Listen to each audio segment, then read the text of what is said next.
Hello everyone, hope you're doing well. It looks like the guys who leaked a massive list of stuff which is coming in the next major update have also added to it now with some new vehicles and also some new mechanics. These guys have pretty much got everything right so far. The only thing that they missed is the Sovietsky Soyuz. So we're going to have a look at the updated list and the new vehicles that are there.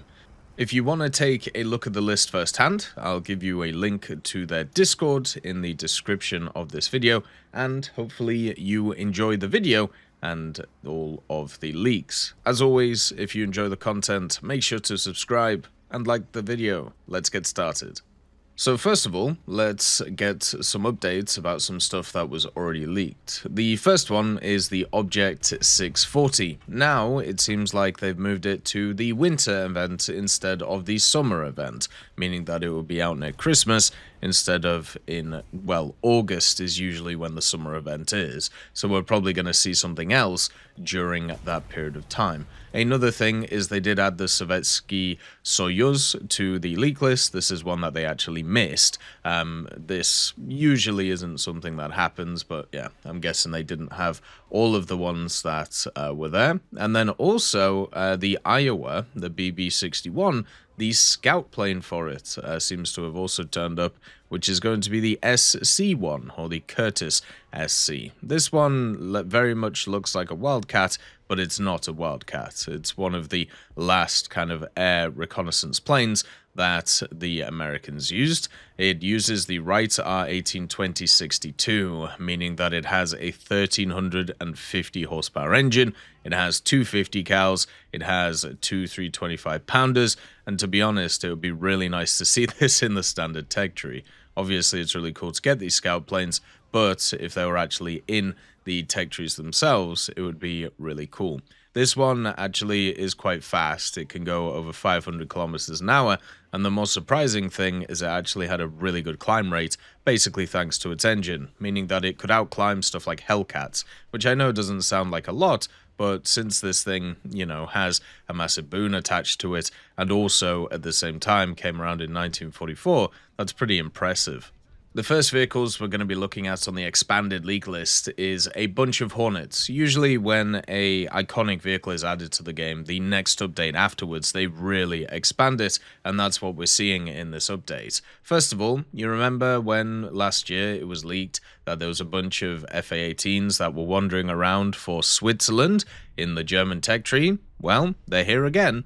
You have an FA-18C pack premium for Germany, and then also you have an FA-18C late for Germany as well, which is in Swiss colors. Now, Switzerland does operate a bunch of Hornets. They have 25 FA-18Cs and 5 FA-18Ds. Remember, the only difference really between the C and the D is that the C is a single cockpit or a single pilot, whereas the D has two. And basically, yeah, so it'll have all of the bells and whistles of the C in the American tech tree. It looks like what they've done is they've split it in a way which is going to be similar to the American ones, where you have kind of like the premium, which won't have access to maybe like active radar homing missiles, and then the later one will have access to them, so therefore you'll be able to split them in BR and make it so the premium isn't a top tier vehicle, but they'll basically be the same.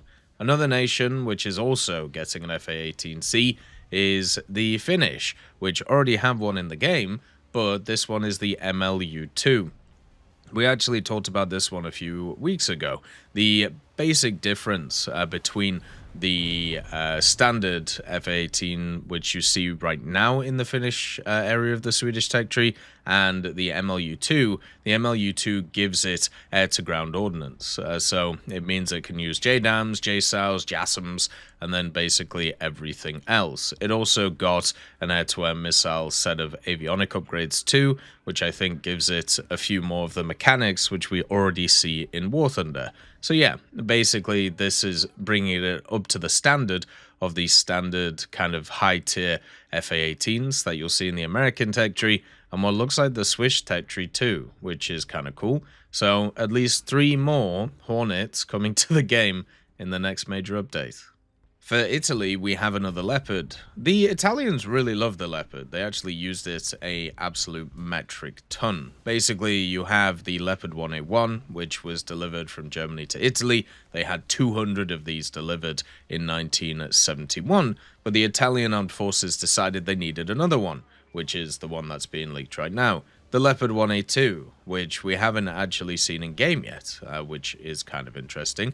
So basically, this Leopard for Italy was produced under license by Otto Melara, and the big difference between it is this one had a reinforced turret cast in stronger metal alloys, and also night vision with image intensification for the commander and the driver. Now, what's interesting is Otto Melara produced nearly 900 of the Leopard 1A2 variants, and it's just kind of nuts, right? The difference between them, as I said, it's not huge. Like, it's not a massive amount that is there. It still has a lot of the main features of the standard Leopard 1. It has the 105mm L7. It has the Rheinmetall M3 machine guns. You know, it isn't really going to be too different between the standard Leopard 1, just a slightly upgraded armor profile. But it's a unique vehicle for Italy, and I think that's pretty cool. It also looks like there's a Danish Chaffee, which is going to be coming in for the Swedish tech tree. If you don't know, Sweden is kind of I suppose you class it as a Northern European tech tree at this point. Has a lot of Finnish vehicles, has a lot of Norwegian vehicles, and also has a lot of Danish vehicles. And with another M24 coming in, that would be pretty cool for Denmark. Basically, this one is a vehicle that was delivered from America. After the Second World War, there was a lot of armies around the world which basically got a lot of weapon aid from the US, and the Danish army was no different. They got the M4 Sherman, they got the M10 Achilles, they got the Walker Bulldog, they got the Centurion tank, and also they got themselves the Chaffee. So this isn't that like weird wonky Norwegian Chaffee that you've seen, which is the highly upgraded one.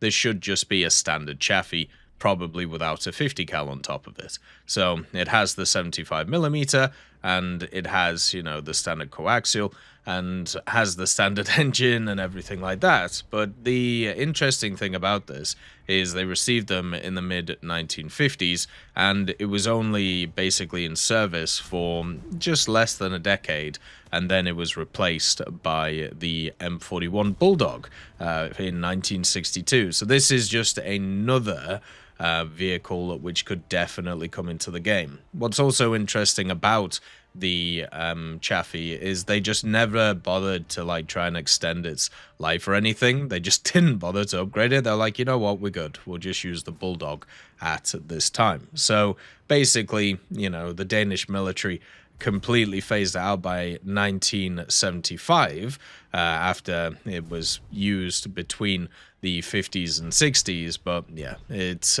is one of those which would be really nice to see in the game, and I'm sure we will get it pretty soon. There's also a change in the mechanics section that could easily make the new SAMs really, really powerful. It's limited LOAL implementation for SAMs. Now, if you don't know what LOAL is, it's lock on after launch. This means that technically the missile does not have to see the target in order to fire the missile, which is one of the problems with a lot of the kind of IR-guided missile launches in the game. You need the heat signature on the missile to see the target before you fire it. Now, there is a system, when it comes to real life nowadays, where what you can do is you can spot something on a radar, and you can kind of see it on the radar, target it with the radar. You can fire a missile towards it, even if the missile can't see the target, and eventually it'll get into range of the target, then it will detect it, then it will attack it. So you know how like active radar homing missiles work in Warthunder, where you can launch them and they basically follow the radar of the plane until they get within a certain amount of distance from the thing they're trying to hit. and then they kind of hit it. They follow their own kind of like radar homing signal, right? The missiles on the ground are similar to that. So they would get guided in by the radar system or by another system, and then once they get close enough to be able to see the target themselves, then they will go in and hammer the target, which I think is actually really cool and something that a lot of these kind of very modern machines should have. The IRIS, which is coming in for Sweden, is a machine that has this ability in real life with its missiles and with its radar system.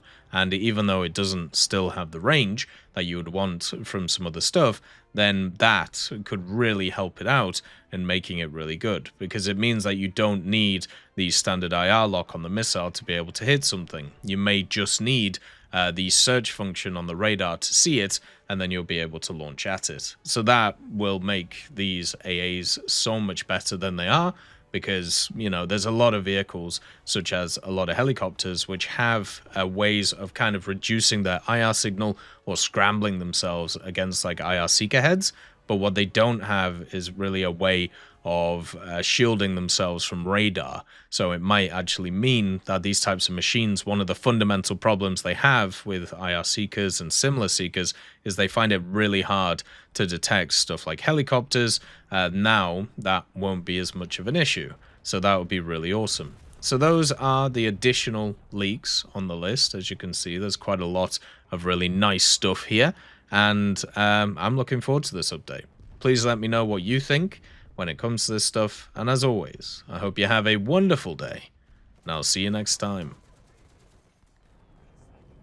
I'd just like to thank GMG Smiley, CD Beans, Chieftain Mike, EMN3 Galaxy, Tulio Pontecorvo, Brendan Quinn, Carrion Crow, Gus Irenicus, Pyman, Warthunder, Teddy, Daniel Stanton, Martinez, B. Young, Ozzy Panzer, Alan Hacker, Liam Shear, Opium Prime, Lafouche, Sem, Aslan, Uncle Bean, and Derek R.